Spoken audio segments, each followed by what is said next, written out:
किसी भी चीज का अहम गलत होता है, और पूर्णिमा पे चांद कितना भी पूर्ण हो फिर भी वो दाग के डेंट होते हैं उसमें। तो जिनका केतु से ग्रसित होता है चंद्रमा, वो लोग मैक्सिमम सुसाइड अटेम्प्ट करना या प्रेत आत्माएं, जितनी नेगेटिव एनर्जीज है वो उस टाइम उन्हें परेशान करती हैं। आपने देखा होगा कुछ लोगों को कि बाहर सूरज उगा हुआ है, बहुत अच्छा उजाला है, इसके बाद भी वो विंडो पे डार्क कलर के कर्टन डाल के लाइट बंद करके पड़े रहते हैं, निकलते नहीं है घर से। खाना देने भी मदर उनके गेट पे आती है, रख के चली जाती है, वो अंदर ही खा लेते हैं। ये नेगेटिव एनर्जी है। मेरा कौन सा है बताइए, क्योंकि ये मेरा ही ट्रेट है, अकेले रहने वाला। मैंने तुमसे अभी पहले भी बोला था कि तुम केतु प्रधान हो, बोला था ना? बोला था, और आपने जो केतु वाले बताया ना, वही सारे ट्रेट्स हैं। जी, सारे ट्रेट्स हैं, और आपका केतु बहुत अच्छी पोजीशन में होगा, बहुत अच्छी पोजीशन में है। आप उसको यूटिलाइज नहीं, आपके ये जो मार्क है ना, ये भी उसी ने दिया है। बहुत बचपन में हो गया था। हाँ, लगभग मतलब 7 से 11 वर्ष की अवस्था में हुआ था ना, बस वही चीज है। आजकल कथावाचक बहुत है और कई ऐसे कथावाचक जो कहते हैं मोह माया से दूर रहो, लेकिन खुद मोह माया से दूर नहीं हो पा रहे हैं। आपने कभी ये देखने की कोशिश की है कि आप जिस कथावाचक की कथा सुन रहे हैं, ठीक है, उनका खुद का चित्त और चरित्र कैसा है? तो फिर भगवान है या नहीं है? हर वो व्यक्ति जो ईश्वर के, परम पिता के ऊपर प्रश्न चिन्ह लगाता है, और इसको गलत मत मानो, क्योंकि जब आप नास्तिक होगे ना, तभी आप सबसे बड़े आस्तिक होगे। तो एक बार फिर से आपका स्वागत है हमारे इस खास पॉडकास्ट में, और आज मेरे साथ एक बार फिर से मौजूद हैं अल्पना मिश्रा जी, जो कि जानी मानी एस्ट्रोलॉजर हैं, न्यूमरोलॉजिस्ट हैं, और बहुत ही बेबाक अंदाज में बोलती हैं, और जो भी बात होती है वो बिल्कुल सटीक तरीके से रखती हैं, किसी का डर नहीं, किसी का खौफ नहीं। और मुझे लगता है कि ज्योतिष की यही खास बात भी होती है। अल्पना जी, बहुत बहुत स्वागत है। Yes, thank you so much Tamanna. तुम्हारा नाम लेती हूँ तो मुझे अपनी तमन्ना याद आ जाती है। लोगों को तमन्ना भाटिया याद आ जाती है। तो सबसे पहले तो तुम्हारा बहुत बहुत धन्यवाद मुझे दोबारा से इनवाइट करने के लिए। और दूसरी चीज़ तुमने जो कही कि बेबाक, तो मैं ये बोलूँगी कि सत्य जो होता है वो क्लियर ही होता है और बेबाक ही होता है। झूठ को कवरअप की ज़रूरत होती है, मुखौटों की ज़रूरत तो असत्य को है ना, झूठ को है। तो जैसे सच बोलना है, क्यों डरना? और मुझे लगता है किससे डरना? यूएसपी भी है। यस, जो बोलूंगी बोल दूंगी, बिल्कुल क्लियर बोलूंगी। भाई देखिए, मैं अपनी होल लाइफ में, आज ही नहीं बता रही हूँ, ये शायद और भी लड़कियों को फेस करना पड़ता होगा। मेरे ससुराल में मेरे हस्बैंड ने तक ये बात बोल दी थी कि मम्मी, मेरी सास से, मेरी मदर इन लॉ से, मामा वो किसी से नहीं डरने वाली, आप बेवजह उसके ऊपर प्रेशर मत बनाना, एट लास्ट आपको ही क्विट करना पड़ेगा। कारण ये है कि जब वो मुझसे नहीं कभी डरी, उसके फादर ने मुझसे फर्स्ट टाइम यही कहा था कि प्यार से तो आप इससे काम करवा सकते हो, डरा के नहीं करवा सकते हो, क्योंकि ये डरती नहीं है किसी से भी। तो बात क्या है ना, मैंने अपने गुरुओं से, अपने ग्रंथों से, अपने जो ज्ञान से, अनुभव से सीखा, वो ये सीखा कि आप निर्भीक रहिए, सिर्फ परम पिता जो है ना, उसके सामने नतमस्तक होइए, उसके प्रभाव को मानिए, उसके अस्तित्व को स्वीकार करिए, और निर्भीक होके चलिए, निडर होके चलिए। आप बिलीव नहीं करेंगे कि बहुत सारे तंत्राचार्य हैं, तंत्र साधक हैं, मेरे पास क्लाइंट ऐसे आते हैं जिनके ऊपर भयंकर से भयंकर तंत्र किया गया है, और आप बिलीव नहीं करेंगे कि वो मेरे पास जब आते हैं तो मुझसे कहते हैं, मेरी एस्ट्रोलॉजर फ्रेंड्स जो हैं वो तक मुझसे ये बात कहते हैं कि अल्पना, तुम कैसे मैनेज कर लेती हो, इतनी नेगेटिव एनर्जी थी वहाँ पे, तुम कैसे चली गई? तो बिलीव मानिए, नेगेटिव एनर्जी भी पॉजिटिव के आगे तो नहीं टिक सकती ना, संभव ही नहीं है, कितनी भी नेगेटिव एनर्जी हो। पर वो आपके, नेगेटिव एनर्जी क्या है? वो जिसके पास शरीर नहीं है, ठीक है, उसके पास शरीर नहीं है। और आपके पास प्लस पॉइंट क्या है? हमारे पास प्लस पॉइंट क्या है कि हमारे पास वो आत्मा के साथ साथ शरीर भी है। भाई प्रेत आत्मा ही तो नेगेटिव एनर्जी है ना, तो हमें तो शरीर ऑलरेडी मिल रखा है भाई, तो डरना किससे? तो चलिए आज आपका टेस्ट ही ले लेते हैं, लाइव टेस्ट, कि आप कितनी निर्भीक हैं, क्योंकि ऐसे कई सारे सवाल ना हर किसी के जहन में होते हैं जिनसे पर्दा नहीं उठ पाया है, जो मतलब कह दीजिए कि डायलेमा जो होता ना, है कि नहीं है, वैसा है। अब आपने बात की तंत्र विद्या की, आपने बात की सच की, मेरे जहन में ना तंत्र विद्या सुन के एक सुशांत सिंह राजपूत का वाकया याद आ गया कि जब सुशांत सिंह राजपूत वाला केस हुआ था, कई सारे एस्ट्रोलॉजर, कई सारे लोग थे जिन्होंने कहा कि ये मर्डर है, कईयों ने कहा कि नहीं ये खुद से उन्होंने फांसी लगाई है। अब खैर पूरे मामले पर सफाई आ गई है, लेकिन एस्ट्रोलॉजर के तौर पर आपकी क्या रीडिंग थी? क्योंकि ये भी सामने आया था कि उन पे तंत्र विद्या की गई है। बहुत अच्छा क्वेश्चन किया तुमने। सबसे पहली चीज़ तो मैं ये बोलूँगी कि वो सुसाइड नहीं थी, मर्डर को सुसाइड के रूप में कवर कर दिया गया था। ओके, जो मैंने उसमें प्रिडिक्शन निकाला। और सुशांत का मेरे पास बर्थ डिटेल नहीं है, बट मैंने प्रश्न कुंडली से जो निकाला था तो मुझे वो कहीं से भी सुसाइडल टेंडेंसी नहीं दिखाई देती है। अब वो मर्डर किस तरह से था वो मैं आपको डिफाइन करूँगी कि किसी भी व्यक्ति को इस लेवल तक साइकोलॉजिकल ऐसी कंडीशन में लेके चले जाना, इस कंडीशन में लेके चले जाना कि वो सुसाइड अटेम्प्ट कर ले, ठीक है, या फिर उसको मेंटली उसके ऊपर इस तरह के प्रयोग करना कि वो नेगेटिविटी अपने आसपास उसकी इतनी ज़्यादा फैला देना कि वो उससे निकल ना पाए। भाई देखिए, डिप्रेशन हमें आपको भी होता है ना, हमारे वेल विशर क्या करते हैं, हमें उससे निकालने का प्रयास करते हैं, बट जो हमारे अराइवल्स होंगे वो क्या करेंगे, वो हमें उसमें डालने का प्रयास करेंगे। वो मैक्सिमम ये कोशिश करेंगे कि भाई हम परेशान रहें, नेगेटिव रहें, जिससे कि वो ग्रोथ कर सकें। तो ये कोई पहली घटना नहीं है तमन्ना जी, ऐसी बहुत सारी घटनाएं होती रहती हैं। किसने किया मर्डर? रिया चक्रवर्ती? नहीं, मैं नहीं कहूँगी रिया ने किया। हाँ, ये ज़रूर कहूँगी कि एक ऐसी महिला ने किया जो बुद्ध का प्रतिरूप थी। एक ऐसी महिलाओं का, और डायरेक्ट इस बात को कह देना कि मर्डर किया गया वो शायद सटीक नहीं होगा, क्योंकि प्रश्न कुंडली से इस प्रेडिक्शन को निकाला गया था। बट इतना मैं 101% कह सकती हूँ कि वो सुसाइड नहीं था, एक्चुअल में वो प्लांट सुसाइड है। आप समझ रहे हैं, जैसे आपने पुराने समय के केसेस देखे होंगे कि बहू को जला दिया गया और उसके बाद वो बोल दिया गया कि भाई स्टोव फट गया। स्टोव पुरुषों के लिए कभी नहीं फटता था, भाई बेटों के लिए कभी नहीं फटा ना, दामादों के लिए कभी नहीं फटा, भाई के लिए कभी नहीं फटा, पिता के लिए नहीं फटा, सास नंद के लिए भी नहीं फटा, सिर्फ बहू ही के लिए फटता था। ऐसा पॉसिबल है क्या? नहीं पॉसिबल है, ठीक। तो सेम उसी तरह कि मैंने जितना एनालाइज किया, सुशांत ने कभी भी नहीं, आप उस बच्चे को देखिए, उसकी पर्सनालिटी देखिए, आपको लगता है कि वो सुसाइड कर सकता है? पॉसिबल ही नहीं है। और जबकि आप उस टाइम की घटना को अगर उठा के देखें, थोड़ा सा आप उस पर रिसर्च करें, तो आपको पता चलेगा कि इटली में जा कर के कुछ ऐसे तांत्रिक प्रयोग उसके ऊपर करवाए जा रहे थे, प्रॉपर करवाए जा रहे थे। लगभग 1-1.5 साल से उसके ऊपर उस तरह के प्रयोग करवाए जा रहे थे, जिससे कि वो मेंटली ट्रॉमा में आ गया था।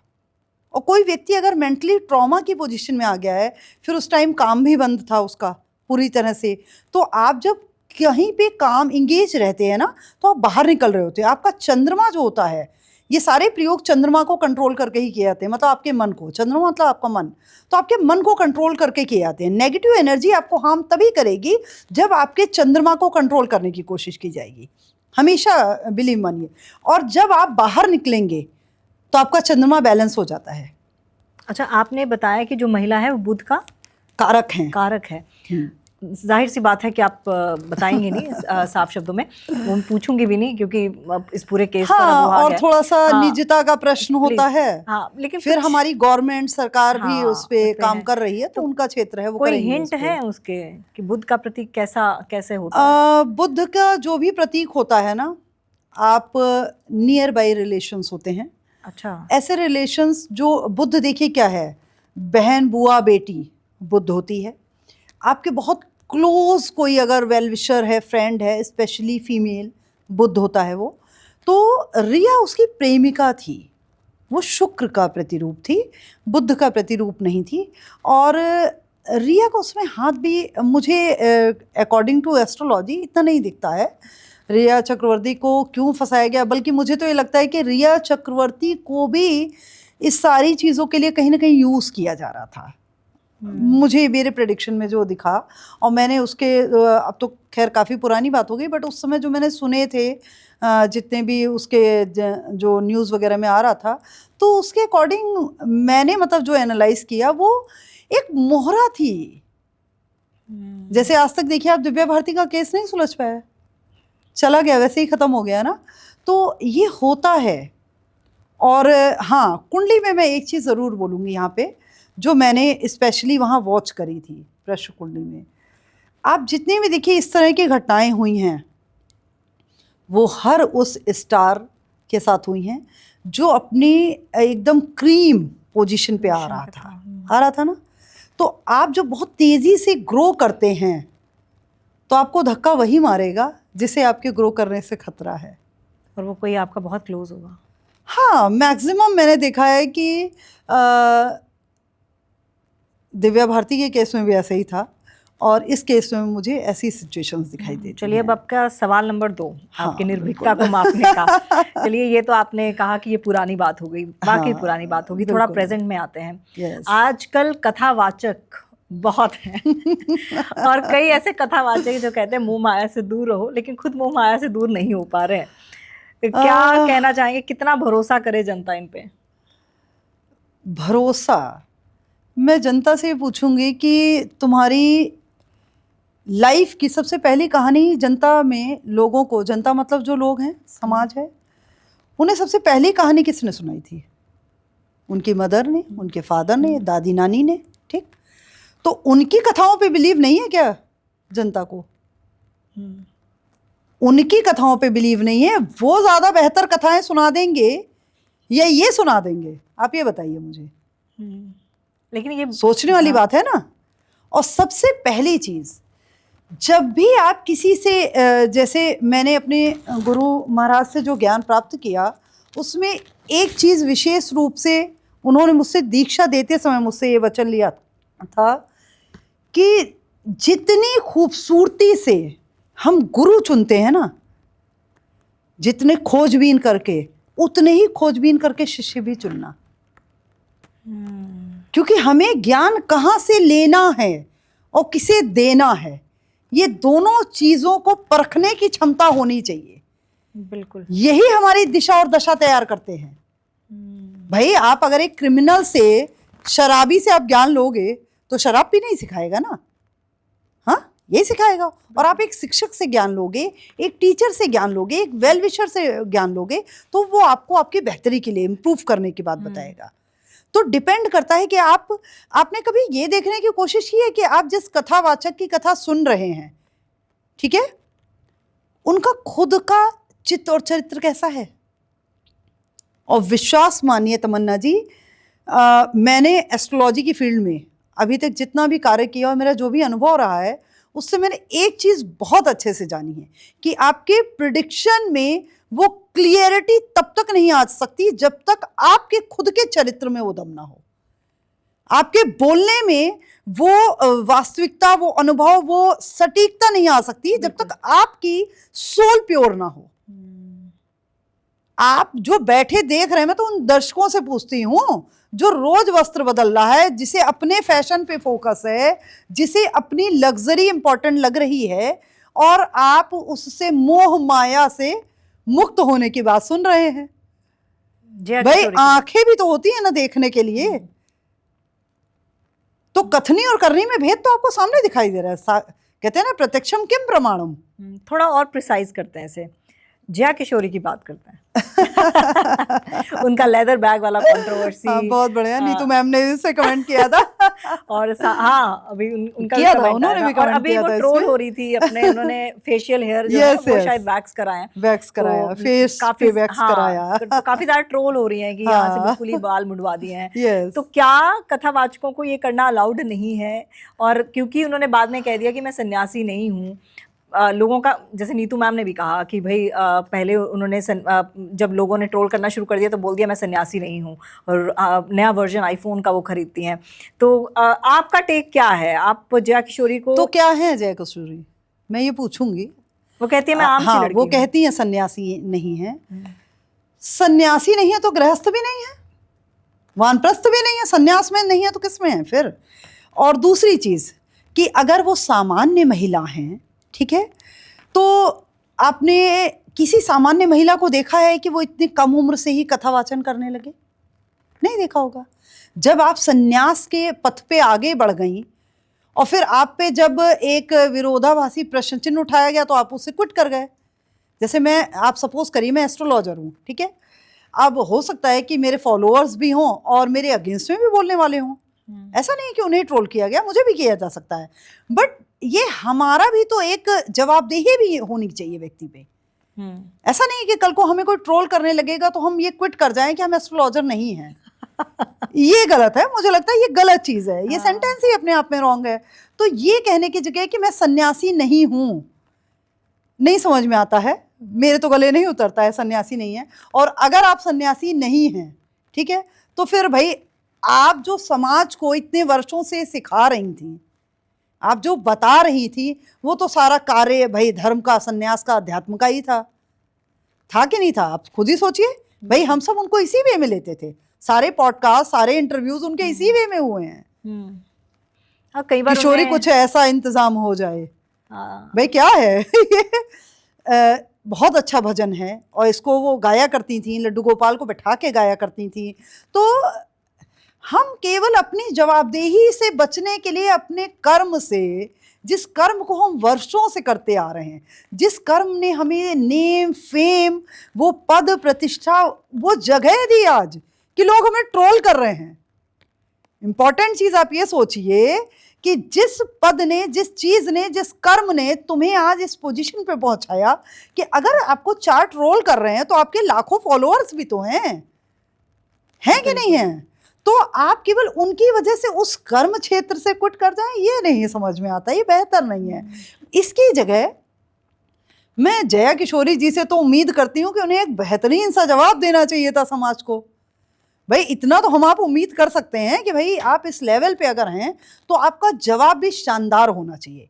आप कथावाचक हैं तो आपको कथन को भी कथा के रूप में परिवर्तित करना आना चाहिए, बिल्कुल आना चाहिए। और दूसरी चीज कि आपने एक जो प्रश्न किया, क्या कथावाचकों को ये ग्लैमर, मैं तो ग्लैमर कहूंगी इसे, तो बिल्कुल सही बात है भाई, अरे बैठे एस्ट्रोलॉजर ग्लैमर ही है ये।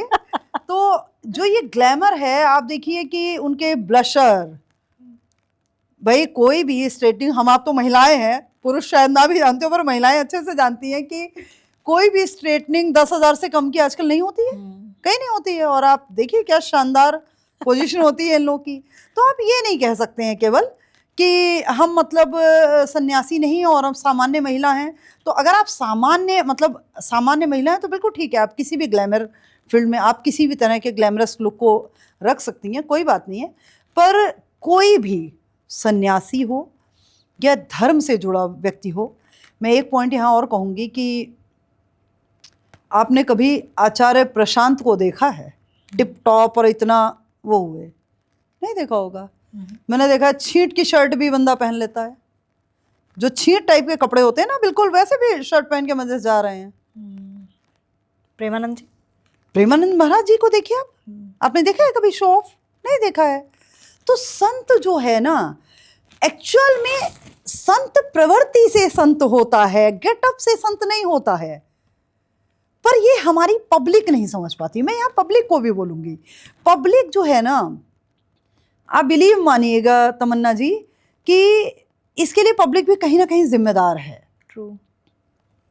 हम किसी को इतनी जल्दी उठा देते हैं ना, बिना सोचे समझे। अब देखिए ना, भीड़ ऐसे इकट्ठा हो जाती है कहीं पे, वो ये नहीं सोचती है कि ये जो बोल रहे हैं इसका क्या कुछ लॉजिक है। कई बार जया किशोरी के ऐसे कथन भी ट्रोल आ जाते हैं, जो हाँ। व्हाट्सएप के जरिए उन्होंने कहे होते हैं और वो गलत साबित हुए हैं। गलत साबित हुए लेकिन हैं, ये तो रही महिला कथावाचक की बात। अब जरा पुरुषों पे चलते हैं और बाबा बागेश्वर की बात कर लेते हैं, क्योंकि आजकल वो भी गॉगल्स और बाहर विदेश में दिख रहे हैं, बीच साइड पर लुत्फ उठाते हुए। उनके बारे में क्या कहेंगे? सिर्फ इतना बोलूंगी कि संत प्रवृत्ति से संत होता है, ठीक है। और प्रवृत्ति अगर संत की नहीं है, आपका अगर चित्त संत का नहीं है ना, तो आप गेटअप कितने भी धर लीजिए, आप संत नहीं हो जाएंगे। और भीड़ इकट्ठा कर लेना इस बात का प्रमाण नहीं होती है कि व्यक्ति योग्य है। सदैव याद रखिएगा, भीड़ इकट्ठा कर लेना किसी की योग्यता का प्रमाण नहीं है। भीड़ मूर्खों की होती है। भीड़ जो है ना, उसका कॉमन सेंस नहीं होता। आपने अगर थोड़ी भी सोशियोलॉजी पढ़ी हो तो आपको ये पता होगा कि भीड़ का कोई दिमाग नहीं होता, कोई बुद्धि नहीं होती है। तो भीड़ इकट्ठा करने ना, ये और स्पेशली मैंने जो अभी तक का अनुभव मेरा रहा कि भीड़ मैक्सिमम मूर्खों की इकट्ठा होती है, बुद्धिजीवी कम इकट्ठा होते हैं। आप जैसे देखिए ना कि हम जैसे एस्ट्रोलॉजर्स हैं, हमारे पास मैक्सिमम लेडीज अपने पतियों को लेके आती हैं, माएँ अपने पुत्र को लेके आती हैं, पुरुष कम आते हैं, पुरुष कम आते हैं। कारण आपने कभी सोचा है क्या है इसका? कारण इसका ये होता है कि पुरुष समाज में निकला है, उसने जद्दोजहद की है, उसने सर फोड़ा है समस्याओं से, वो देख रहा है, प्रॉब्लम्स को फेस कर रहा है, तो उसे ये एक अनुभव होता है कि हाँ भाई इतना इजी नहीं है किसी टारगेट को पाना, ठीक। और महिला निकली नहीं है, मैक्सिमम महिलाएं आज भी भारत में बहुत सारी लेडीज हैं, बल्कि मुझे लगता है कि आज भी 60% लेडीज हैं जो हाउसवाइफ हैं, वो घर में ही है, घर की चार दीवारी से बाहर निकली ही नहीं है। ये तो सोशल मीडिया जब से आ गया तो 2 साल 3 साल से उनको थोड़ी बाहर की हवा लगने लगी, खबर होने लगी, वरना उन्हें वो भी नहीं पता था।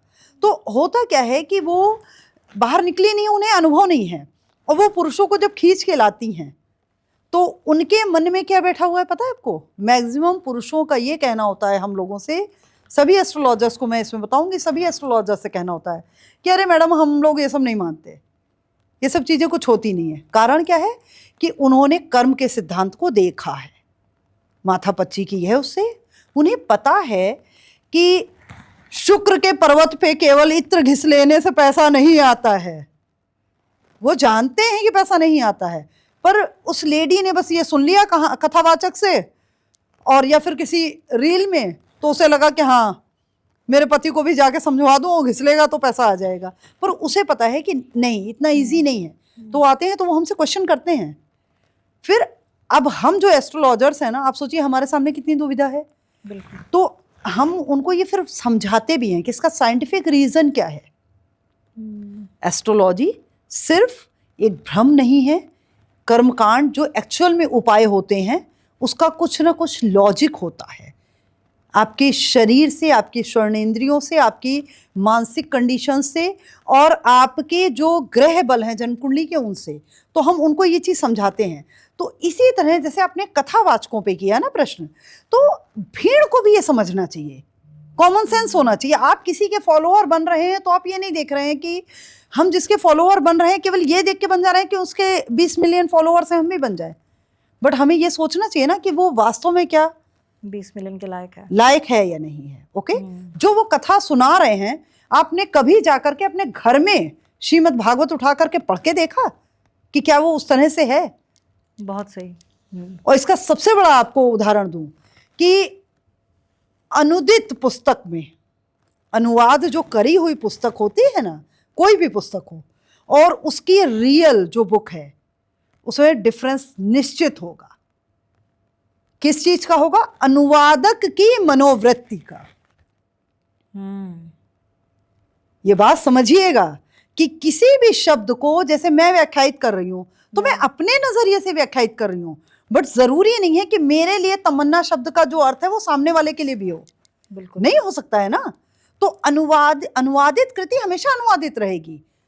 तो श्रीमद् भागवत गीता को पढ़ने में और गढ़ने में अपने ऊपर बहुत डिफरेंस है। तो आप किसी कथावाचक को केवल सुन के उसके फॉलोअर बन गए, जब ठीक है मैं मानती हूँ कि सुनना भी चाहिए, अच्छी चीज़ों को सुनना चाहिए, कोई बुराई नहीं है इसमें, पर उसको सुनने के बाद उसका मंथन भी करिए, उसका चिंतन भी करिए। और इसका सबसे बड़ा उदाहरण जो आपने बोला कि ऐसे मतलब लोग जो आते हैं वो भीड़ इकट्ठा हो जाती है।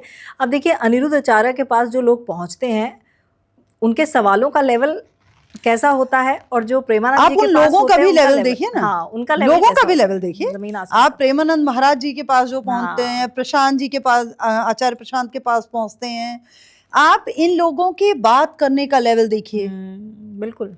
आप रवीश कुमार से कोई डिस्कशन कर रहा है तो आप उस व्यक्ति के बात करने का लेवल देखिए। और जो ये भीड़ वाले पत्रकार हैं जो हल्ला मचाते रहते हैं, जिनकी वो सुन के पत्रकारिता कान पे उंगलियां रखनी पड़ती हैं, तो उनके पास कौन से पहुंच रहे हैं।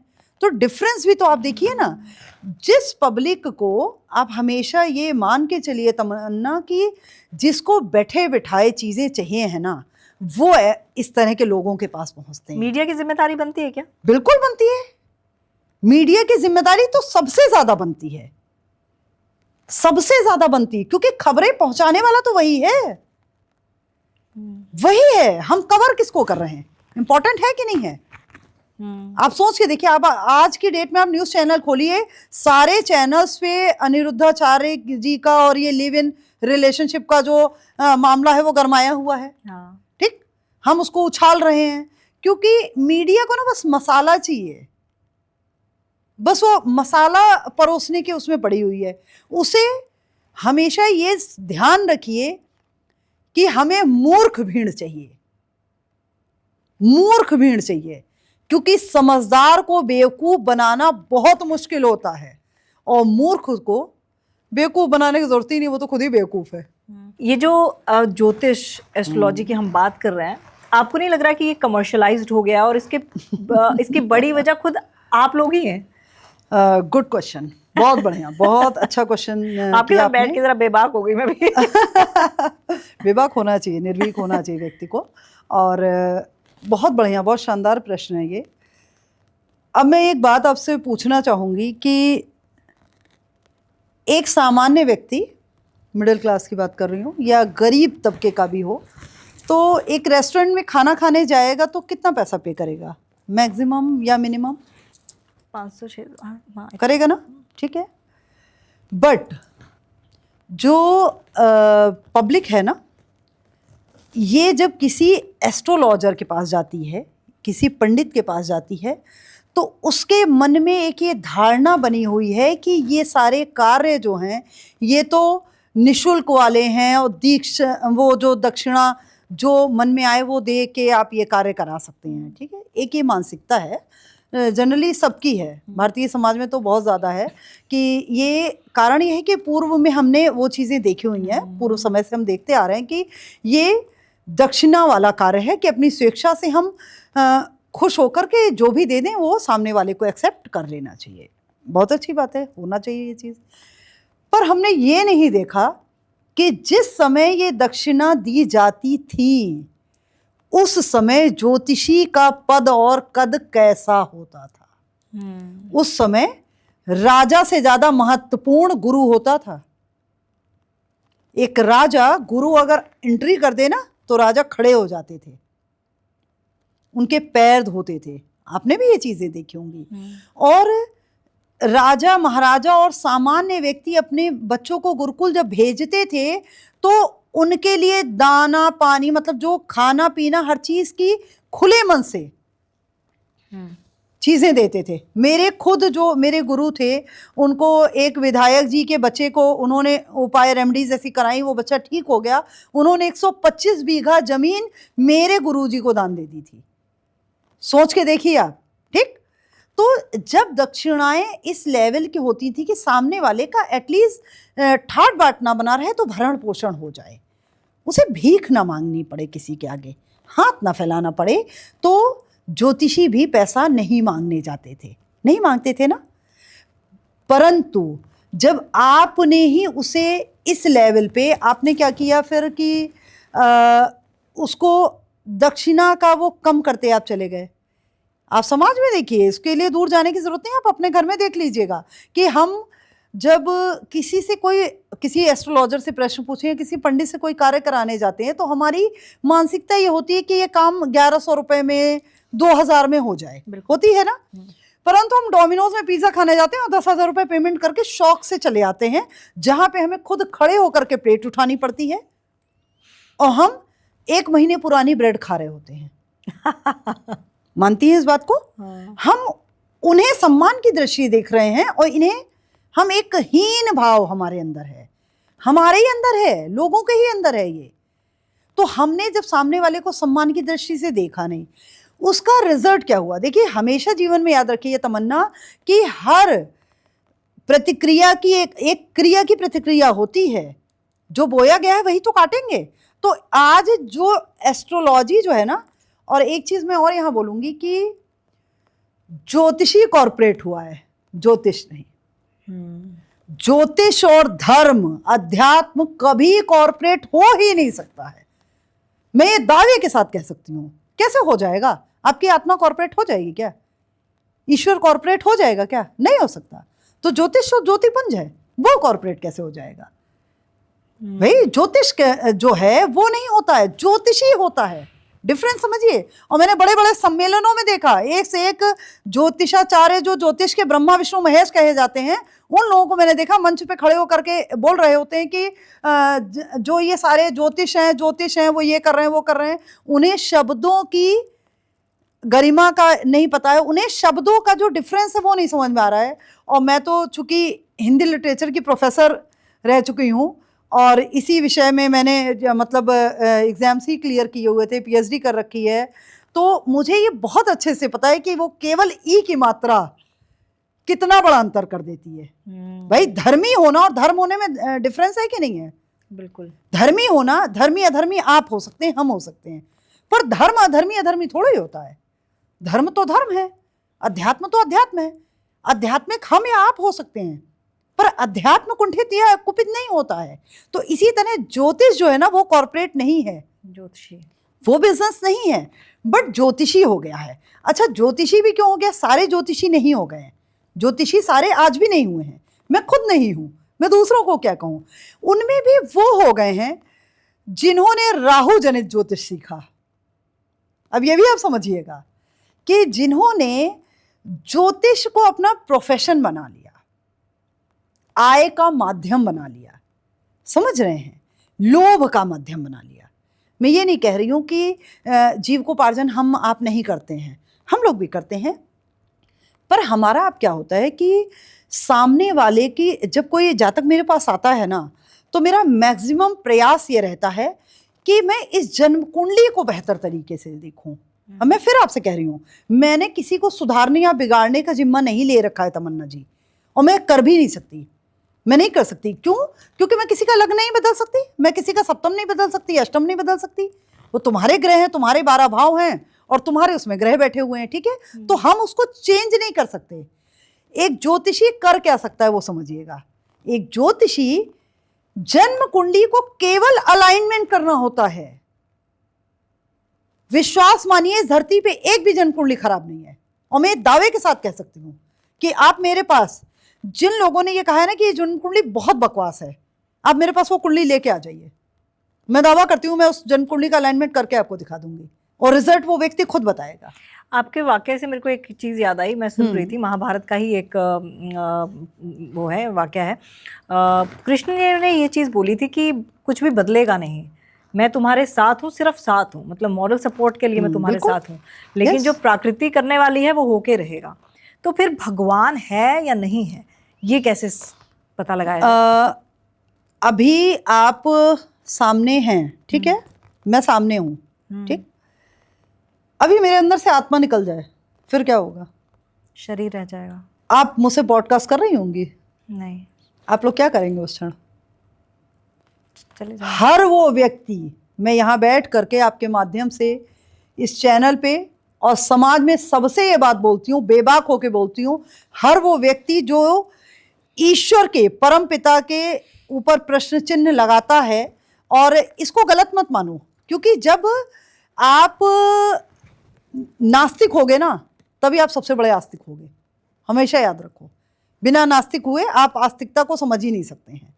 तो हर वो व्यक्ति जो नास्तिक है ना, उसे एक डेड बॉडी को देखना चाहिए। किसी भी व्यक्ति को जब वो जीवित था और फिर जिस दिन वो डेड हो गया ना, मृत हो गया, उस क्षण जाओ उसे देखो, तुम्हें समझ में आ जाएगा, तुम्हें केवल उसको देख के एहसास हो जाएगा कि ईश्वर है या नहीं है। ईश्वर है या नहीं है इसका इससे बड़ा प्रमाण कुछ नहीं हो सकता कि एक सेकंड में उस बॉडी का कोई अर्थ नहीं है ना, ठीक, पहली बात। दूसरी बात, कभी भी आप आजमा के देख लीजिएगा इस चीज को, आप एक्चुअल में अगर बिलीव करते हैं ना ईश्वर पे, वास्तव में आप अगर मानते हैं कि कोई है जो हम सबको चला रहा है, कोई है जो करता है हम सबकी मुश्किल दूर, तो अगर आप में ये बिलीव है तो आप केवल इतना करिएगा, जब आप बिल्कुल ऐसी सिचुएशन में हों कि आपको लगे कि अब तो कुछ भी पॉसिबल नहीं हो, कुछ भी पॉसिबल नहीं है, उस क्षण आप उसके हाथ में खुद को छोड़ दीजिएगा। और ये मेरा आजमाया हुआ है, आजमाया हुआ है। आजमाया ऐसे मैं कह रही हूँ कि मैंने उसको परीक्षा लेने के सेंस में नहीं आजमाया था। मैं एक बार, बहुत पहले की बात है, 2006 में, 2006-07 में मैं बीएड करने के लिए आई थी यहीं दिल्ली में। मैं बनारस में पली बड़ी हूँ, लखनऊ में पली बड़ी हूँ, इसीलिए आपका वो जो हिंदी है बड़ी मज़ेदार है और बहुत ठेठ है। जी। तो मैं जब यहाँ पे आई तो जिस बीएड कॉलेज में मेरा एडमिशन होना था, उन्होंने मुझे एज अ टीचर ज्वाइन करवाया। उन्होंने मुझे बोला कि आप यहाँ पे टीचिंग करिए। तो मैंने बोला ये पॉसिबल नहीं है सर, मैं तो बीएड करने आई हूँ यहाँ। तो उन्होंने बोला कि नहीं मैम, हम चाहते हैं कि आप हमारे यहाँ बच्चों को हिंदी पढ़ाएं। मैं उस समय हिंदी से पीएचडी कर रही थी। तो उन्होंने बोला हम चाहते हैं कि आप पढ़ाइए। और मैंने उनसे बोला कि ऐसा पॉसिबल नहीं है। और फिर कुछ डिस्कशन मुझे अपनी फैमिली से करना था, तो मैं रिटर्न होने के लिए वहाँ से आई। रिटर्न होने के लिए जब मैं आई तो जाड़े के दिन थे, ये लगभग 20 दिसंबर के आसपास की बात रही होगी, और ट्रेन मेरी लेट हो गई। लखनऊ मेल से मेरा टिकट था और वो ट्रेन जाड़े की वजह से, कोहरा बहुत ज़्यादा था, वो ट्रेन चली नहीं और लेट कर गई। आप ये सोचिए कि गाज़ियाबाद जैसी जगह पे मैं रात में 2:30 बजे स्टेशन पे सो रही थी। रात में 2:30 बजे 2006 में अल्पना मिश्रा स्टेशन पे सो रही थी। स्टेशन पे सो रही थी, वेटिंग रूम में भी नहीं। जो सीट्स बेंच पड़ी होती है ना, वहाँ पे मैं ब्लैंकेट ओढ़ के सो गई थी। और जब ऐसी सिचुएशन आई, जब कुछ भी नहीं था, क्योंकि मैं वेट करते करते, वो ये दिखा रहा था कि 20 मिनट में ट्रेन, आधे घंटे में, वो करते करते ऐसी कंडीशन आ गई। उस समय फिर मुझे बस ये रियलाइज़ हुआ कि अब ना बाहर जाना बेहतर है, और वहाँ वेटिंग रूम था नहीं। और मैं लड्डू गोपाल को बहुत मानती हूँ, भगवान कृष्ण में मेरी बहुत प्रगाढ़ आस्था है, परमपिता सदैव मेरी रक्षा करते हैं। तो मैंने बस अपने लड्डू गोपाल को याद किया और बोला कि प्रभु, और मुझे तो बड़ी नींद आ रही है, अब तुम देख लेना। और आप बिलीव नहीं मानोगे मन्नत, मैं पूरी रात वहाँ सोती रही। सुबह करीब 5:23 मुझे आज भी वो टाइम याद है, क्योंकि मैंने छोटा वाला वो फ़ोन जो चलता था ना उस समय, नोकिया का, वो सेट मेरे पास था, और एक पुरानी घड़ी थी, मैंने वो बांध रखा था। और जब मेरी आँख खुली ट्रेन की आवाज़ से, तो मैंने देखा कि 5:23 हो रहे हैं उस समय सुबह के, और लखनऊ मेल आ रही थी। और मैं झटपट से उठी, मैंने ब्लैंकेट अपना बस ऐसे ही उठाया कि छूट ना जाए मेरी ट्रेन। तो आप ये सोच के देखिए ना, हम उस जगह की बात कर रहे हैं जहाँ पे दिन में 12 बजे रेप हो जाते हैं। तो मैंने कई बार सिचुएशन हुई है। मेरी बेटी का जब बर्थ होना था, तो मैं 1.25 महीने की जब प्रेग्नेंट थी, उस टाइम में मेरा मार्केश चल रहा था, शनि देव की 7.5 चल रही थी, और शनि की ही दशा चल रही थी। मेरे मार्केश हैं, और मैंने अपने हस्बैंड से बोल रखा था कि मेरी ये दशा बहुत मतलब उठापटक और कष्टकारी है, हो सकता है कि मैं ना बचूं, मेरी ऐसी कंडीशन है। परंतु अगर मेरी पुत्री के जीवन में, मेरा जो संतान है, पुत्री मैंने नहीं कहा था, हालांकि मैं जानती थी कि कन्या संतति आ रही है, परंतु मैंने अपने हस्बैंड से बोला कि मेरी संतान के भाग्य में यदि माता का सुख होगा ना, ईश्वर चाहेगा कि उसे माता का सुख मिले, तो आप निश्चिंत रहिए, चिंता मत करिए, बस जो मैंने आपको बोला है आप वो करते रहिएगा। मेरे हस्बैंड, मुझे 48 आवर्स होश नहीं आया था।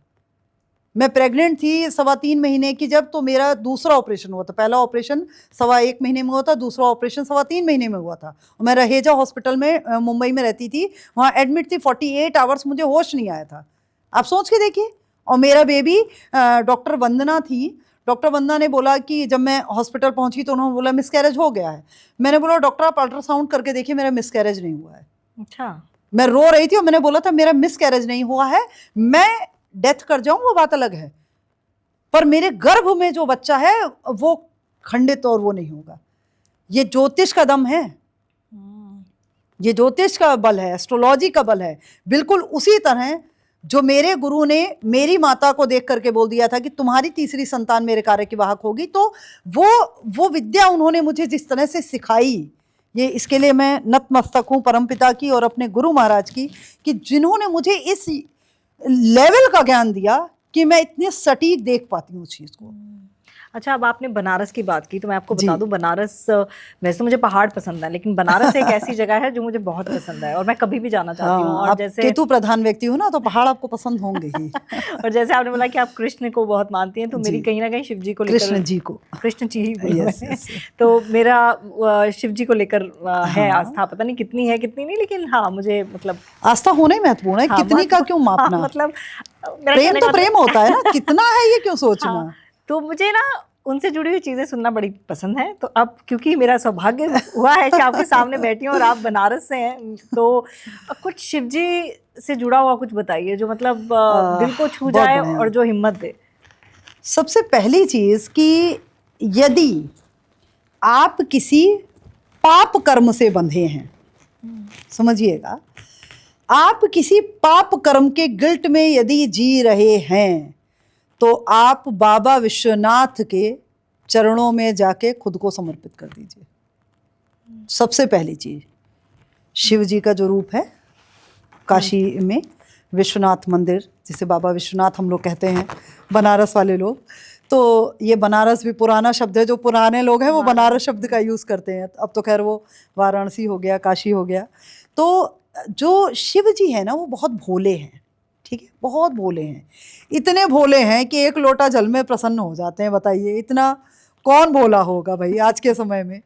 तो वो इतने भोले हैं कि आप को केवल वहाँ पे समर्पित होना है और विश्वास मानिए कि आप यदि बनारस, मैंने कहा ना कि शिव जी की एक विशेषता मैं आपको बताऊंगी। आपने कहा कि आप शिव भक्त हैं, तो शिव जी की एक विशेषता मैं आपको बताती हूँ कि एक शिव जी के ही मैंने ऐसा मतलब रूप देखा कि जिन्होंने आपको, मतलब कितने साधारण, आप सोच भी नहीं सकते हैं कि आपकी लाइफ की प्रॉब्लम्स के लिए उन्होंने अपने विविध रूपों को बना करके डिफाइन कर दिया कि भाई तुम अगर ऋण बंधन में बंधे हो, त्र्यंबकेश्वर आओ, ठीक। अगर आप किसी तरह के क्या कहते हैं, ये गरीबी जिसको कहते हैं, पैसे वगैरह की अगर प्रॉब्लम आपकी आ रही है, आप द्वारका जाओ, आप द्वारका जाइए, सोमनाथ जो है वहाँ पे आप सोमनाथ जाइए, ठीक है। जो गरीबी है उसके लिए मैं बता रही हूँ, जैसे आपके पैसे की क्राइसिस है या बहुत ज़्यादा आप कमा रहे हैं फिर भी पैसा नहीं बचता है, तो आप सोमनाथ जाइए। आपके ऊपर किसी तरह का ऋण बंधन है, जैसे काल सर्प दोष है, तो आप जाइए ना, तो आप त्र्यंबकेश्वर जाएंगे। और आपके पास, आपके ऊपर किसी भी तरह का अगर काल का संकट है, तो आप उज्जैन जाएंगे। जितने भी काल रूपी संकट हैं, अकाल मृत्यु है या आपको भय किसी तरह का है, तो आप उज्जैन जाइए, क्योंकि वो महाकाल हैं, कालों के काल महाकाल। आप उज्जैन जाइए, आपके हर तरह के कालों से आपको, आप वहां जाके समर्पित कर दीजिए बस खुद को। और बड़ा आसान सी चीज है कि आप, मैंने हमेशा एक चीज बोली है कि सबसे पहला उपाय होता है समर्पण। सबसे पहला उपाय है, कोई भी उपाय आप करोगे, कितना भी करो, कहते हैं ना, हींग लगाओ, फिटकरी लगाओ, कुछ भी लगाओ, नमक चोखा नहीं होगा, तब तक नहीं होगा जब तक आप समर्पित नहीं है। आप 1 लाख की रिंग पहन लीजिए, पर परमात्मा में आपकी आस्था ना हो, आपको डाउट हो उस पर, आप बताइए कि क्या आपको वो रेमेडी काम करेगी? कभी नहीं कर सकती, कभी भी नहीं करेगी, क्योंकि आपकी सोल से परम का अंश कनेक्ट ही नहीं हो पा रहा है। और जब तक कनेक्ट नहीं होगा ना, तो उसकी वो जो पॉजिटिव एनर्जी आपको मिलनी है, वाइब्रेशन मिलनी है ना, वो आपको मिलेगी ही नहीं। तो जब तक आपको वो वाइब्रेशन ही नहीं मिलेगी, तो आप बेहतर कैसे कर पाओगे भाई? प्रॉब्लम से निकलोगे कैसे? तो एक शिव जी की ये बड़ी खूबसूरत सी, मैं तो कह रही हूँ कि भोलेनाथ तो भोलेनाथ हैं। उन्होंने इतना आसान सा, आप सोचिए कि मैंने बहुत सारे लोगों को रेमेडी के रूप में बोला कि आप त्र्यंबकेश्वर जी जाइए।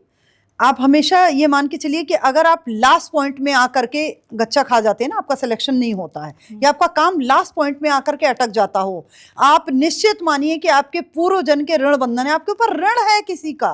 अच्छा। और जब भी आपके ऊपर किसी का ऋण होता है ना, तो आप बहुत अच्छे होते हैं, क्रीम होते हैं, पर आप जब वहां पहुंचने वाले होते हैं तो वो ऋण अटैक कर देता है और वो कहता है कि ना मैं तुम्हें पहुंचने नहीं दूंगा, तुमने अभी मेरा जो भोगा है वो चुकता नहीं किया।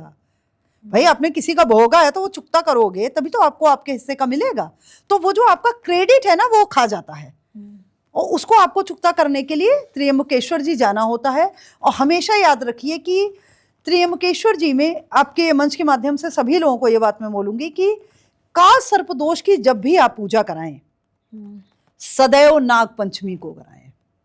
सदैव केवल नाग पंचमी को कराई गई काल सर्प दोष की शांति जो होती है ना वो बहुत बढ़िया होती है। मैं ये नहीं कह रही कि बाकी दिनों पे कराने पे फर्क नहीं पड़ता, थोड़ा बहुत पड़ेगा, जैसे आप 2-4 महीने ठीक रहोगे। परंतु यदि आपने नागपंचमी वाले दिन काल सर्प दोष की शांति करा ली है जाकर के, तो आपकी कुंडली से काल सर्प दोष निश्चित, गारंटी एकदम शांत हो जाएगा। अच्छा, क्योंकि आप तो काफ़ी ज़्यादा जानकार हैं, शिव जी के भक्त माने जाते हैं रावण, तो रावण की मति कैसे खराब हुई? किसने कहा रावण की मति खराब हुई? और अगर रावण की मति खराब होती तो भगवान श्री राम लक्ष्मण जी से ये बोलते कि मृत्यु के समय जाओ और इससे ज्ञान लेके आओ। सबसे ज्ञानी व्यक्ति थे रावण। ठीक, जब रावण ने ये वरदान ही मांग लिया शिव जी से कि भाई मैं इस तरह से पैदा लूँ, इस रूप में पैदा लूँ, तो शिव जी ने आशीर्वाद दे दिया, पहली बात। दूसरी बात कि मति, अब आप समझिएगा कि ज्ञान में, जैसे मैंने आपको कई बार, मैं अपने पॉडकास्ट में बोलती रहती हूँ कि ज्ञान बुद्ध है। ठीक, ज्ञान जो है बुद्ध है, बुद्धि जो है बुद्ध है, परंतु उस ज्ञान का आप यूटिलाइजेशन कितना कर पाएंगे, उसको आप सदुपयोग करेंगे या दुरुपयोग करेंगे, ये आपका जुपिटर निर्धारित करेगा, ये आपके कर्मा निर्धारित करेंगे जो पूर्व का जन्म के कर्मा है। समझ रही हैं? तो वो रावण ज्ञानी था पर साथ में अहंकारी भी था, पहली चीज। दूसरी चीज कि वो पूर्व जन्म के जिस ऋण बंधन से बंधा था वही कर्म कर रहा था। उसको आप कभी भी याद रखिए कि जो भगवान श्री राम है ना, भगवान श्री राम, क्या भगवान श्री राम हो जाते अगर रावण ना होता? ये आप बहुत बड़ी स्टेटमेंट दे रही हैं। बताइए, हो जाते? मैं नहीं बोल सकती। वो वन गए तभी बन गए, ये बात कही भी जाती है कि भगवान राम थे पर श्री राम वन गए तो वो बन गए। ठीक, बन गए वो। ठीक है, तो होता क्या है कि जब तक दुख नहीं होगा तो सुख का भान नहीं होगा। बुरा ही अच्छे को परिभाषित करता है, कमी ही अधिकता का महत्व बताती है। मैंने कहा ना, स्वार्थी ही निस्वार्थ को डिफाइन करता है, अंधेरा रात के महत्व को दिखाता है। अगर आपकी लाइफ में ये लाइट हमेशा जलती रहे तो आपको पता चलेगा कि अंधेरे का क्या मतलब होता है। रात ना हो तो सूर्य का महत्व पता चलेगा? नहीं पता चलेगा ना। भाई घूमती है पृथ्वी, एक टाइम पे हमें अंधकार मिलता है, किसी टाइम किसी को मिलता है, तो हमें प्रकाश का महत्व पता है। तो एक्चुअल में आप जब भी किसी भी एक को नहीं, आप किसी भी धर्म ग्रंथ को पढ़िए उठा करके और भगवान के किसी भी रूप को देखिए तो आपको उसमें एक अराइवल मिलेगा और एक ऐसा मिलेगा जो योद्धा होगा, जो एक कहते हैं कि समाज सुधारक होगा, आप कह सकती हैं उसको। एक राजा होगा जो प्रजा की रक्षा के लिए लड़ रहा होगा, पर किसी से तो लड़ रहा होगा। क्या ये आज नहीं है? आज नहीं है। और इसका उससे भी बड़ा उदाहरण सुन लीजिए कि शिव जी ने वरदान दिया था, आपने बोला शिव जी तो इतने भोले, मैंने कहा ना, सबको वरदान दे देते हैं। उसी तरह जैसे कि पिस्टल चलाना सैनिक को सिखाया जा रहा है। ठीक, सैनिक का बेटा भी उसको देख के पिस्टल चलाना सीख ले। तो सैनिक ने अपने बेटे से ये थोड़ा ही कहा है कि जा करके हमला कर दो किसी पे। वो जाके अपने क्लास में फायर, आपने ऐसे कैसे सुनोगे बच्चे ने जाके क्लास में फायर कर दिया, तो वो उसने थोड़ा ही कहा था कमांडेंट ने कि जाके फायर कर दो, पर बच्चे ने कर दिया। तो आपको जब ज्ञान दिया जा रहा है तो देने वाला ये नहीं कह रहा है, जैसे मैं ही हूँ, बहुत सारे एस्ट्रोलॉजर्स हैं अपने ज्ञान का दुरुपयोग करते हैं, बहुत से तंत्राचार्य हैं ज्ञान का बहुत दुरुपयोग कर रहे हैं। बहुत सारे ऐसे मतलब घर की प्रॉब्लम्स हैं जिनको वो ये कहते हैं कि हम तंत्र के माध्यम से दूर कर देंगे, ये कर देंगे, वो कर देंगे, और उसके उनके माध्यम से केवल पैसा बनाना और उनको प्रॉब्लम में मतलब एकदम वो ग्रसित होते चली जाती है फैमिलीज। तो ये क्या दुरुपयोग नहीं है? क्या ज्योतिषाचार्य दुरुपयोग नहीं कर रहे हैं? बिल्कुल कर रहे हैं। तो ये कहीं ये नहीं सिद्ध कर देता कि सदुपयोग करने वाले नहीं है। ठीक। दूसरी बात, इतना ज्ञानी रावण था फिर भी मेघनाथ को नहीं बचा पाया ना। 9 के 9 ग्रह उसने अपने पास बांध लिए थे अपनी वाइफ मंदोदरी की डिलीवरी के टाइम, जिन्हें हम लोग आज शनि, राहु, मंगल, सूर्य, चंद्र कहते हैं ना, वो 9 प्लेनेट को उसने बांध लिया था कि तुम सबको 11वें घर में, 11वां घर जो होता है वो आय स्थान होता है, हमारी इनकम जो है, इनकम का भाव होता है। आपको थोड़ा सा सारे लोगों को बता दूं, वो समझ नहीं पाएंगे कि आपको जो इनकम है, आप कहाँ से कमाओगे, क्या कमाओगे, कितना कमाओगे, आपकी कितनी इनकम होगी, ये 11वां घर दिखाता है। ठीक है। तो रावण ने क्या किया कि 11वें घर में सारे प्लैनेट्स को रख दिया। ठीक। सारे प्लैनेट्स को 11वें घर में रख के उसे ये लगा कि मेरे बेटे को इनकम ही इनकम, सब शुभ ही शुभ होगा। भाई 9 ग्रह जिसके कुंडली में बैठे होंगे तो उसका तो सभी शुभ होगा। कहते हैं ना कि कर्म का लेख मिटे नहीं भाई। भाई आपके जो कर्म का लेख है वो नहीं कोई मिटा सकता। शनि महाराज कर्म कारक हैं, शनि महाराज कर्म कारक हैं और न्यायाधीश भी हैं। अकेले वही काफी थे। उन्होंने धीरे से अपनी टांग टेढ़ी कर दी और एक टांग 12वें घर में रख दी। केवल एक टांग रखी थी 12वें घर में। मेघनाथ की आप जब कुंडली देखेंगे तो ये आपको समझ में आ जाएगा। और 12वें घर का शनि बहुत खराब होता है। 11वें घर का शनि जितना ही अच्छा है उतना ही 12वें वाला खराब है। समझ रहे? एक टांग केवल रखी थी और रेट्रो हो गया तुम्हारा रखकर। दूसरी चीज कि एक टांग उसकी 11वें में थी तो सूर्य के साथ युति भी बना रहा था। सूर्य शनि की जब युति होती है तो पिता पुत्र में मतभेद रहते हैं, कलेश रहते हैं और विनाश के कारक बन जाते हैं। ठीक। तो एक टांग तो इधर अटकाई, एक उधर अटका दी केवल, तो ये देखिए हाल हो गया। आप सिंपल सी चीज देखिए कि 1 लाख पूत 1.25 लाख नाती, रावण घर ना दिया ना बाती। ये कहावत है पुरानी कि जिसके 1 लाख पूत और 1.25 लाख नाती थे उसके घर में कोई दिया जलाने वाला नहीं बचा। केवल एक ग्रह ने अपनी केवल टांग टेढ़ी करी थी। तो ये कह लेना कि रावण ज्ञानी था। आप कितने भी ज्ञानी हो, आप पे ज्ञान का अहम नहीं होना चाहिए। ईश्वर आपको एक्चुअल में प्रतीकात्मक रूप से समझा रहे होते हैं। आप जितनी भी कथाएं पढ़ लीजिए, चाहे आप भगवान श्री राम की पढ़िए, प्रभु कृष्ण की पढ़िए, आप भगवान शंकर जी की पढ़िए, विष्णु जी की पढ़िए, जितनी भी कथाएं हैं वो आपको केवल सिखा रही हैं। आप किसी भी मानव स्वभाव जो है ना तमन्ना, वो क्या होता है कि अपनी इच्छाओं को पूर्ण करने के लिए ईश्वर पे अपनी इच्छाओं के अनुसार उसको थोपने लगता है या अपनी इच्छाओं के रूप में ईश्वर को देखने लगता है। ये मानो कि एक प्रॉब्लम है। ईश्वर वैसे होते नहीं हैं। प्रभु ने थोड़े ही आपसे कहा है, आपने अपनी मानसिकता को उसमें गढ़ लिया। वो आपको किस तरह समझा रहे थे, आपने समझने का प्रयास नहीं किया। वो तो आपको ये समझा रहे थे कि शिवलिंग को तुम रख नहीं सकते जमीन पे। हाँ। जब शिवलिंग लेके आ रहा था रावण तो उन्होंने कहा था ना कि इसको कहीं रखना नहीं, जहां रखोगे वहीं पे रुक जाएगा। तो उसने रख दिया ना। तो ये क्या है कि भगवान जब आशीर्वाद दे रहे होते हैं तो उसका कार्ड पहले ही तैयार कर लेते हैं। तो हमेशा ये याद करके चलिए कि जो परमात्मा है उसमें आत्मा के आगे पर लगा हुआ है, तो वो हमसे परम श्रेष्ठ है। और अपने आप को उनके सामने समर्पित करके चलेंगे तो लाइफ में आपको किसी के चरणों में झुकने की आवश्यकता नहीं पड़ेगी। बिल्कुल। जब आप ईश्वर के चरणों में समर्पित हो जाते हैं ना, खुद को, मैंने कहा ना कि झुकना नहीं है, ये नहीं है कि आप जाके रोज भगवान के चरणों में केवल सर झुका रहे हैं। समर्पण होता है अंतर मन से। हाँ। झुकने के साथ भाव भी होना चाहिए झुकने का। तो उसकी झोली में खुद को छोड़ दो, भले तुम 2 मिनट के लिए छोड़ो, तो आपका भला होने से कोई दुनिया की ताकत नहीं रोक सकती है। कोई भी ताकत नहीं रोक अपने मन में जितने भी सवाल है ना वो डाल देती हूँ, लेकिन मैं टाइम देख रही हूँ इतनी जल्दी गुजर जा रहा ना, पता ही नहीं चल रहा। लेकिन फिर भी एक सवाल मैं पूछ लेती हूँ। हम बात कर रहे हैं परमात्मा की, हम बात कर रहे हैं कर्म की, जन्म मरण की। ये सवाल मैं अक्सर कईयों से पूछती हूँ जब कोई इस दुनिया से चला जाता है, क्या कहते हैं कि वो हमारे साथ ही होता है, हमारे पास ही होता है, आसपास ही होता है, ऐसा संभव है? अगर ऐसा संभव है तो मुझे कैसे पता चलेगा कि हाँ कोई है आसपास? मनुष्य को अपने प्रेम को अपने समीप रखने का भ्रम होता है। हमें ये भ्रम होता है कि वो हमारे समीप है। ओके, कोई भी चीज होता क्या है ना कि हम उस प्रेम बंधन से नहीं मुक्त हुए हैं।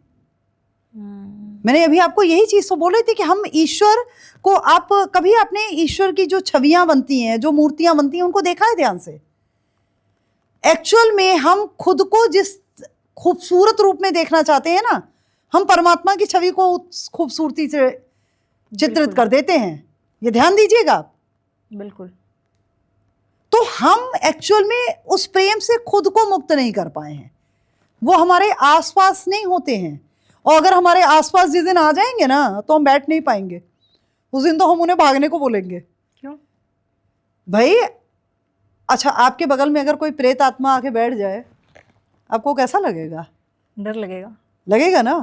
भले वो आपके कोई भी रिलेटिव हो, माता पिता भाई बहन कोई भी हो, पति पत्नी बच्चा भी हो ना, अगर अपनी संतान भी हो, वो भी अगर आपके समीप आके बैठने लगे, आपको डर लगने लगेगा, आप भ्रम में आ जाएंगे, आपका चंद्रमा पीड़ित होने लगेगा, क्योंकि वो अब आपका बेटा बेटी पति पत्नी कुछ भी नहीं है। ये सारे रिश्ते इस बॉडी के हैं तमन्ना।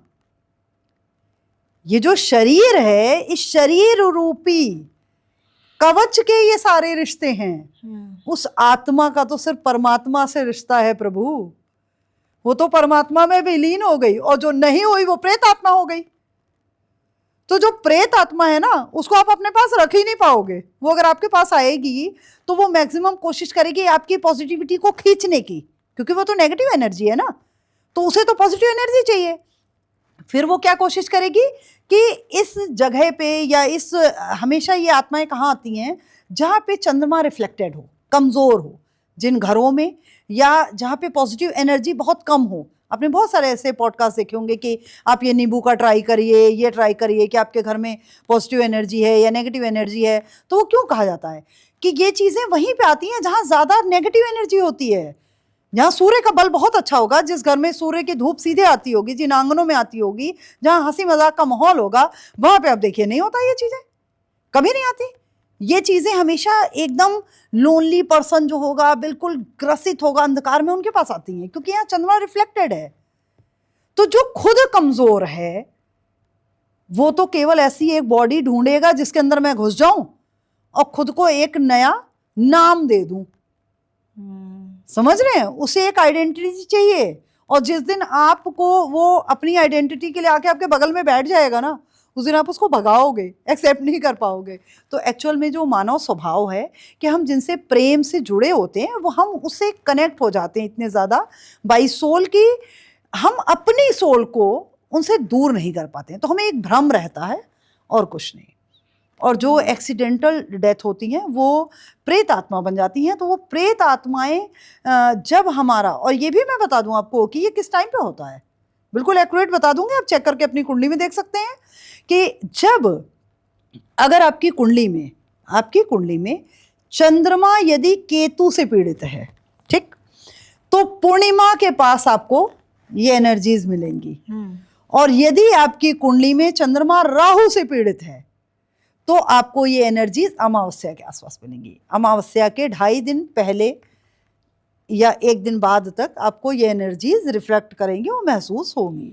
आप जितने सुसाइड उठा के देख लीजिए, 101% मैं दावे के साथ कह सकती हूँ कि ये सारी सुसाइड जो होती हैं वो अमावस्या और पूर्णिमा के पास होती हैं। आप ज्वार भाटा आता है, देखिए इन्हीं के पास आता है।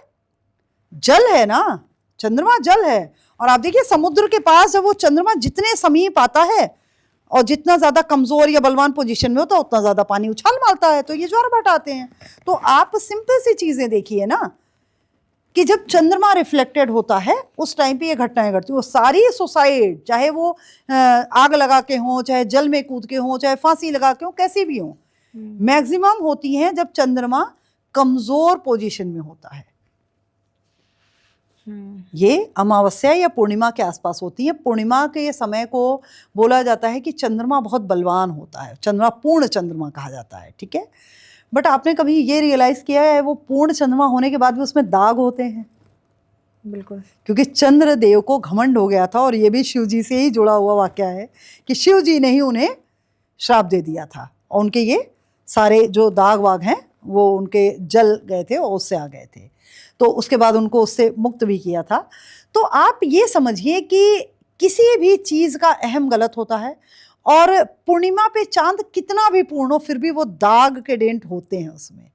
तो जिनका केतु से ग्रसित होता है चंद्रमा, वो लोग मैक्सिमम सुसाइड अटेम्प्ट करना या प्रेत आत्माएं, जितनी नेगेटिव एनर्जीज है वो उस टाइम उन्हें परेशान करती हैं। और जितने भी राहु से पीड़ित चंद्रमा वाले लोग हैं वो मैक्सिमम अमावस्या के टाइम सुसाइडल अटेम्प्ट करते हैं, और या फिर ये जो आत्माएं होती हैं वो उनको, प्रेत आत्माएं उन्हें प्रभावित करती हैं। आखिरी सवाल पूछ, आखिरी बोलते बोलते ना कितने पूछ गई मैं। जी। अब जैसे आप ये बता रही हैं कि चंद्रमा ग्रसित और सूर्य ग्रसित, आम मतलब आम लोगों को शायद ये सब चीज़ें समझ नहीं आई, लेकिन मैं कुछ ट्रेट्स आपको बताऊंगी तो आप मुझे बताइएगा। अब जैसे कि आपने बोला नेगेटिव फील होना, नेगेटिव एनर्जीज आना, कई बार कई लोगों को अकेला रहना बहुत पसंद होता है। उनकी लाइफ में कुछ भी ऐसा नहीं होता कि भाई मुझे किसी से मैं फ्रस्ट्रेट हूँ इसलिए अकेला, लेकिन खुद में हाँ सही बिल्कुल है। तो ऐसे लोगों का क्या कुछ इसे मैं पॉजिटिव एनर्जी कहती हूँ। जब भी आपका लग्न, आप समझिएगा ऐसे, अब सामान्य, जिनकी आपने बात की है कि सामान्य व्यक्ति इसे कैसे समझे, आपने कुछ लोगों को देखा होगा कि वो बहुत ही इनोवेटेड होते हैं, मतलब एक अपने आप में रहना उन्हें अच्छा लगता है, और वो कम बोलते हैं, अकेले रहना, अपने अकेलेपन में काम करते रहना उन्हें अच्छा लगता है। ये पावरफुल लग्न, जो जब भी आपका लग्न, मतलब आप अपनी डेट ऑफ बर्थ किसी भी ऐप पे डालिए, उससे आपका जो फर्स्ट, मतलब पहला जो ग्राफ बन के आएगा त्रिकोण वाला, उसमें आपका जो लग्न वहाँ लिखा होगा, वहाँ पे अगर जहाँ पे लग्न एल लिखा हुआ है या लग्न लिखा हुआ है, उस जगह पे आपके जब भी चंद्र केतु या अकेला केतु विराजमान होगा तो ऐसा व्यक्ति बहुत ही ज़्यादा अकेले रहना पसंद करता है, क्योंकि केतु जो है वो अध्यात्म का कारक है। उसके पास मस्तिष्क नहीं है, उसके पास केवल भाव हैं। तो ऐसा व्यक्ति अपने भावों को जीता है और बहुत खुशी से जीता है, ऐसा नहीं उसके ऊपर कोई बर्डन नहीं होता है, वो अपने अकेलेपन को एंजॉय करता है भाई। और मैंने देखा है बहुत अच्छे अच्छे इनोवेशन कर देता है वो ऐसे टाइम में। ऐसे लोग बहुत ही आर्टिस्टिक, बहुत ही एक क्लीन मेंटेलिटी के, बहुत ज़्यादा डीप किसी चीज़ को सोचने वाले होते हैं, डीप थिंकर जिन्हें आप कहते हैं, वो भी होते हैं। फिर इसका नेगेटिव वे भी बताती हूँ। किसी का खराब शनि अगर लग्न में बैठा है तो वो व्यक्ति भी ऐसा होता है। अच्छा, हाँ, वो भी ऐसा होता है। ये नेगेटिव है, खराब शनि मैंने कहा है, पॉजिटिव नहीं कहा। खराब शनि लग्न में अगर है तो वो जैसे कि सिंह राशि का बैठ जाए, या फिर कर्क में बैठ जाए अगर शनि, या फिर शनि के अगल बगल दोनों ही घर में खराब पोजीशन है, तो उसको बोल रही हूँ मैं। और ऐसा शनि जो होता है वो फिर अपने आप में एक निराशाजनक, जिसे कहते हैं ना कि नेगेटिव सोचना अपने बारे में, अपने आप को स्ट्रेंथ ना दे पाना, वो अंधेरे को इसलिए चुन रहा है क्योंकि वो पाताल चाहता है। शनि पाताल लोक में रहे थे ना, और शनि पाताल में उसी समय रहे थे जब सूर्य देव ने उन्हें एक्सेप्ट नहीं किया था।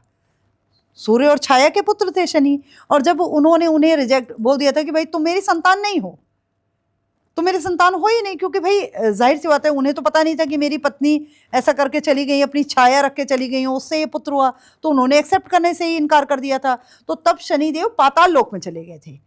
तो वो टाइम पीरियड शनिदेव की बहुत ही नेगेटिव टाइम रहा था, और उसी टाइम में वो जो सिचुएशन है, वो सिचुएशन किसी भी व्यक्ति की कुंडली में तब आती है जब वो शनि नेगेटिव पोजीशन में होता है। तो ऐसा व्यक्ति क्या होता है कि आपने देखा होगा कुछ लोगों को कि बाहर सूरज उगा हुआ है, बहुत अच्छा उजाला है, इसके बाद भी वो विंडो पे डार्क कलर के कर्टन डाल के लाइट बंद करके पड़े रहते हैं, निकलते नहीं है घर से। खाना देने भी मदर उनके गेट पे आती है, रख के चली जाती है, वो अंदर ही खा लेते हैं। ये नेगेटिव एनर्जी है। पर जब केतु लग्न में होता है ना, तो वो व्यक्ति नेगेटिव नहीं होता है, चंद्र केतु की युति होता है, तो ऐसा व्यक्ति पॉजिटिव होता है, बहुत अच्छे साइकोलॉजिस्ट होते हैं ऐसे लोग, बहुत अच्छे थिंकर होते हैं ऐसे लोग, बहुत अच्छे डॉक्टर होते हैं ऐसे लोग, बहुत अच्छे सर्जन होते हैं।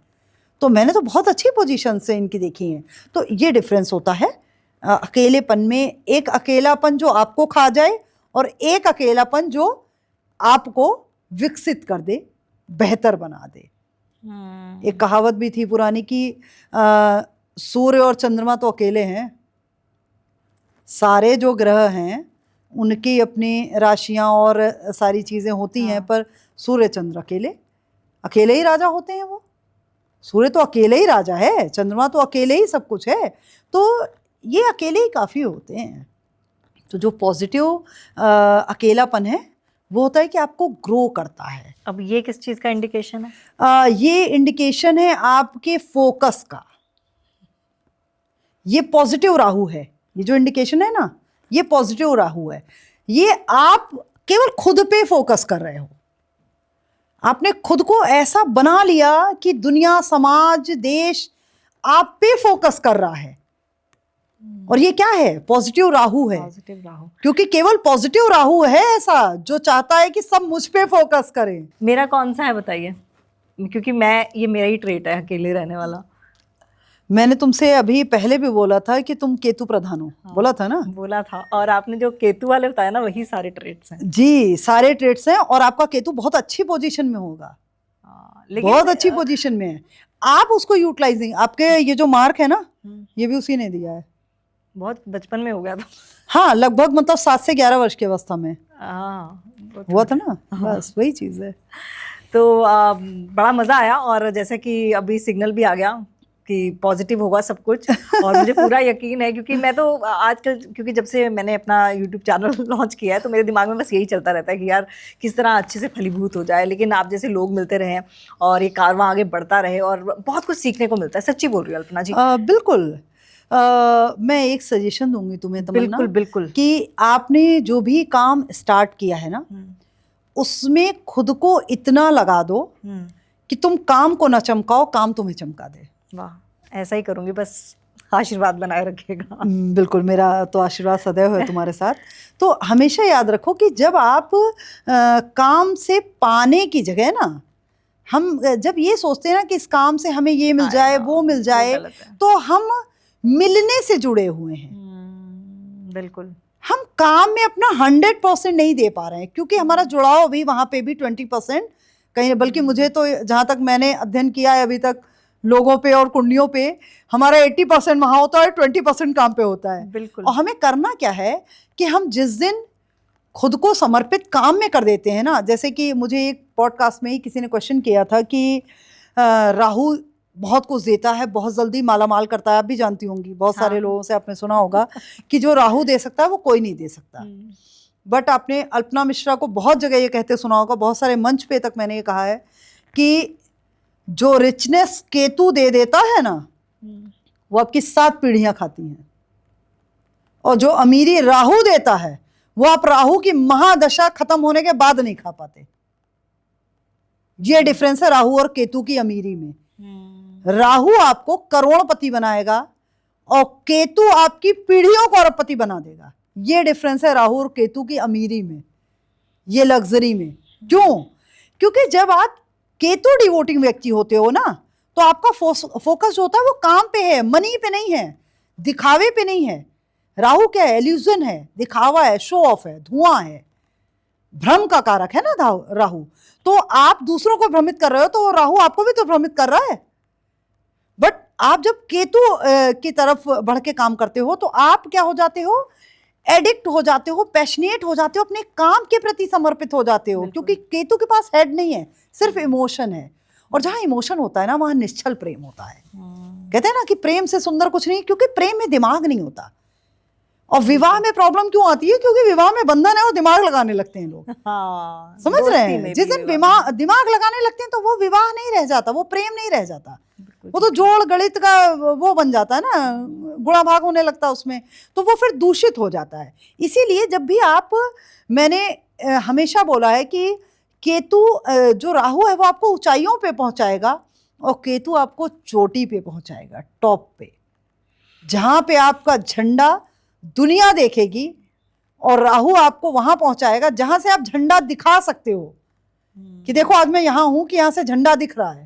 ठीक, जैसे आपने बहुत सारे लोगों को देखा होगा कि लेह जाते हैं तो एक पॉइंट होता है, वहां पे खड़े होकर सेल्फी लेते हैं कि हम ले आए हैं। ठीक है, हरदुंगला पॉइंट। हाँ, परंतु जो केतु वाला व्यक्ति होगा ना, वो माउंट एवरेस्ट चढ़ के वो कंचनजंगा चढ़ के टॉप पे हिमालय पे चढ़ के बोलेगा कि हाँ भाई मैं यहाँ पे, देखो बोलने की उसे जरूरत ही नहीं, वो चढ़ेगा तो दुनिया बोलेगी। बिल्कुल। और तो ये है डिफरेंस राहु और केतु की अमीरी का। बिल्कुल। और मुझे लग रहा है ये कन्वर्सेशन कभी खत्म ही नहीं होगी, ऐसी चलती रहेगी। बिल्कुल, इसीलिए तो हम लोग कहते हैं कि ज्योतिष में एक ग्रह को पढ़ने में तो हमें जीवन लग जाता है। बिल्कुल, 1 घंटा तो हम 12 कुंडलियां और 1 घंटे में क्या ही बोल सकते हैं। बिल्कुल, लेकिन वादा है कि दोबारा मिलेंगे आपसे और एक बार फिर से ये पॉडकास्ट करेंगे। आप लाइक सब्सक्राइब जरूर कीजिएगा चैनल को और तमन्ना टॉकीज देखते रहिएगा, ढेर सारा प्यार दिएगा और कमेंट सेक्शन में अच्छे कमेंट्स कीजिएगा। बिल्कुल बिल्कुल। एक चीज़ मैं भी यहाँ पे बोलूँगी आप सबसे कि आप अगर मुझसे किसी तरह की सलाह लेना चाहते हैं, मुझसे मिलना चाहते हैं, तो आप मेरे चैनल पे जा कर के एस्ट्रो अल्पना पे ज्वाइन कर सकते हैं। मेरा लाइफ उन लोगों के लिए बता रही हूँ कि जिनका ये कहना होता है कि मैम हम पेमेंट नहीं कर सकते, तो उनके लिए मैं एक लाइव प्रोग्राम करती हूँ और मैं यूट्यूब पे एक दिन, हफ्ते में एक दिन अवश्य लाइव होती हूँ उसमें। और जब मैं लाइव हूँ तो मैं निःशुल्क प्रेडिक्शन करती हूँ, उसमें कोई चार्ज नहीं है। और मैं लोगों से भी बोलती हूँ प्लीज़ मुझे कोई पेमेंट मत करिएगा, वहाँ पे मैं कोई शुल्क नहीं लेती। आप फ्री होके बिना किसी बर्डन के अपनी प्रॉब्लम रख सकते हैं, अपनी कुंडली मुझसे डिस्कस कर सकते हैं, मैं आपको रिप्लाई दूंगी। अब तो इसका भी आपको सॉल्यूशन मिल गया। आप करना क्या, आप फॉलो कीजिए और सब्सक्राइब कीजिए अल्पना जी को, आप उनसे कोई भी क्वेरी कर सकते हैं। और इसी के साथ मुझे दीजिए इजाज़त, अपना ख्याल रखिएगा और सब कुछ अच्छा हो, यही मनोकामना। Thank you so much Tamannaah.